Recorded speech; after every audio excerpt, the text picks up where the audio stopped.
Hello guys, welcome back to the channel. In this today's tutorial, I'm going to show you how you can remove item on Dress to Impress. Okay, let's get into it guys. I'm going to put item on my body. I'm going to put outfit and I'm going to show you how we can remove it. For example, I'm going to put hat. Wait, I'm going to go to the hat section. Okay, right here. I'm going to put this hat on my hat.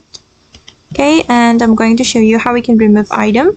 If you want to remove item, you can click on this option and you can choose the item you want to remove from your body. For example, I'm going to remove this one.